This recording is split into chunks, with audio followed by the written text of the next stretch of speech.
Have Arsenal had a bad start to the season? Have we underperformed? Is the criticism of us fair? Or is it lacking context? You've noticed a lot of criticism for our inability to score, for not beating Manchester City away. I saw today Opta released a predicted table for the end of the season that puts us 10 points behind Manchester City. Should we be worried that we're not at the level that we were last season? Or should we actually be quite positive given the start that we've had? I think it's an interesting one. I think we can look through it, and we will look through it, our start to the season. Our recent form, 3 draws. Before the Bolton game, it was 3 draws in the space of 4 games. Overall, 4 wins, 3 draws, and no losses from our 7 games in all competitions. I don't think that's too bad. I think the immediate context that I think back to was, what did I think at the start of the season, before a ball had been kicked, when I looked at our start of the season? What was I thinking? And I remember we spoke about it on stream. It's a tough start. You've got Villa away, you've got Spurs away, you've got City away. That was before we even knew that we'd be playing Atalanta in the midweek between Spurs away and Man City away, by the way. And even then, I remember saying, if we can get out of that unbeaten, I said 15 points obviously is the dream. 13 points I'd be very happy with. 11 points would be good. You get out of it unbeaten. You draw against City. I think we'd have taken that. I really do. And that's without any of the context that surrounds it. We're 2 points off top. We're in 4th. According to FPL or the Premier League stats, we had, in our first 5 games, the second hardest start to the season of anyone in the Premier League. And it was Ipswich that had the actual hardest start. So we had a very tough start to the season. We've come through it unbeaten, 2 points off top. Kicked off our Champions League campaign with a draw away at Atalanta, not bad. And against Bolton last night, very, very good performance. And finally, I mean, last night, really, for the first time in weeks, really for the first time since the Villa game, last night felt positive. It felt relaxed. You know, the vibes were good, both in the ground and on social media. But I think if we go right back to the start of the season, opening couple of games, Wolves at home. You never know how the opening game of the season is going to go. All you really want is a comfortable performance. And that was what we had. But again, as soon as we started the season, we'd been hit by the fact that Marino had arrived injured and Calafiori had arrived and wasn't fit. So straight off the bat, don't get me wrong, this is a very good starting 11, but we were hit with a couple of injury challenges and we came through it perfectly well. So first game, we were all very, very happy. The next game after that was Villa. Villa away, tough. We've lost back-to-back games against Villa going into this. And going into it, I mean, we weren't really playing through at the back here. But going into it, we still had no Marino. We still had no Calafiori. And we came away with a win. And it was a tough game. It was a tough game. We rode our luck at times. But I actually thought that we probably deserved it. So again, good performance. Suddenly, you're 2 games into the season. You've won 2. You haven't conceded. You've scored 4. That's a good start to the season, right?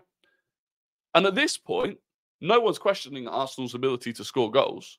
No one's questioning whether we should have bought a striker. No one's questioning our creativity. And I think that's an important fact going forwards when you look at the rest of the games. Now, we then hit the Brighton game, right? First half against Brighton. Bring up the stats for the first half against Brighton. Comfortable. Yeah, we allowed them to have possession. We allowed them to have possession. And this is, you know, people keep talking about our possession stats. Oh, we're not having enough possession this season. There are times in teams where you can allow teams to have possession. We did it against Brighton last season, and it was the same result. And in that first half, we created just under 1 expected goal, and we scored. But we limited Brighton to 0.09 XG. We limited them to nothing, right?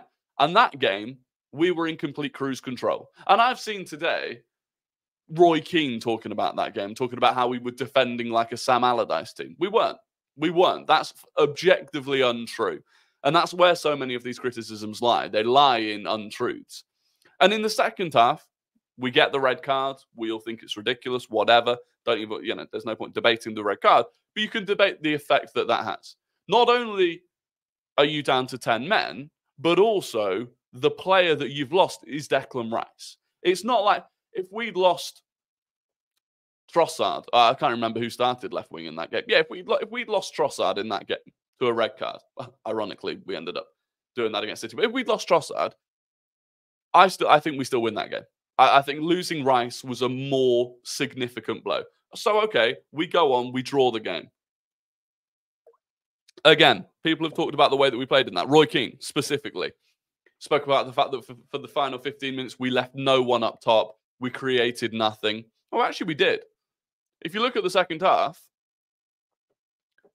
1.16 XG created. We actually created more chances, a higher XG in the second half than we did in the first half.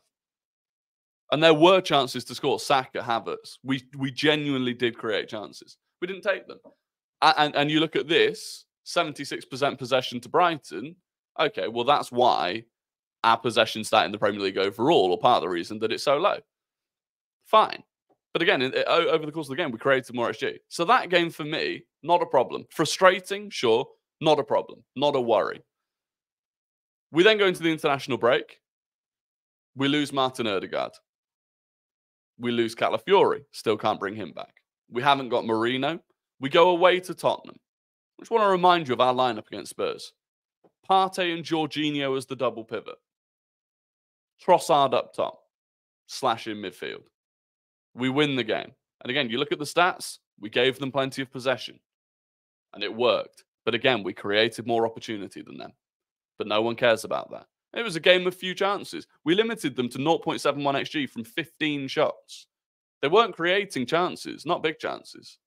We win the game. Very good. Are you concerned about the fact that we're not scoring goals? No. No.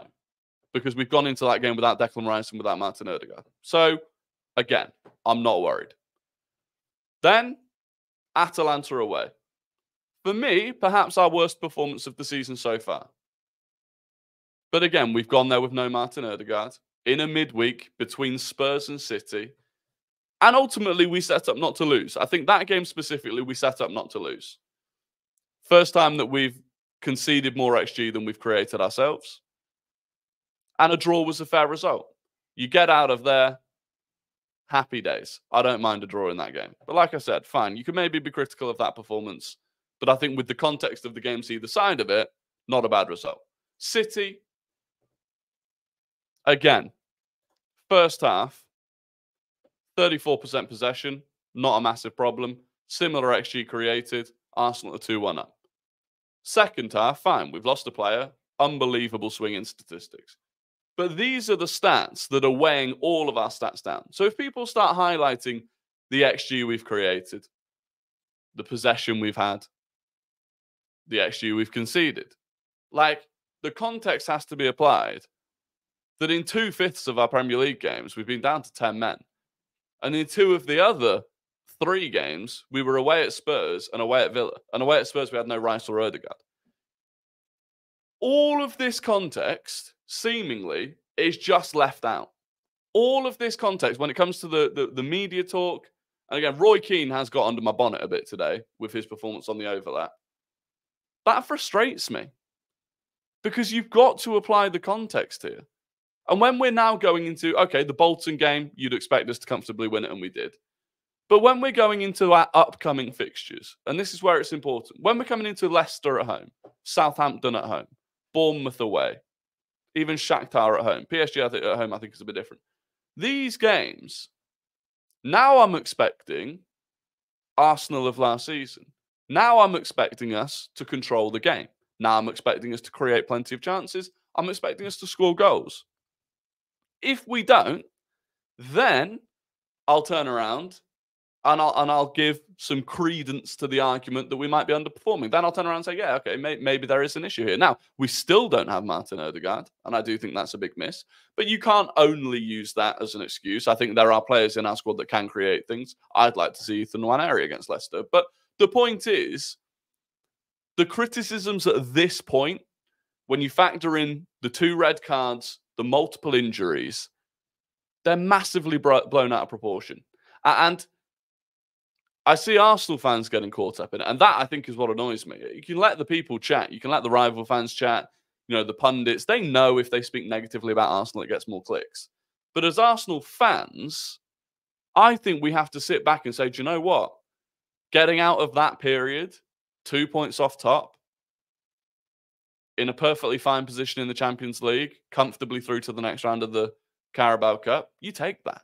You absolutely take that. And I hope the players do. And I hope we look forward now going, okay, we should absolutely be picking up 9 points in our next 3 Premier League games. Pick up 9 points in the next 3 Premier League games.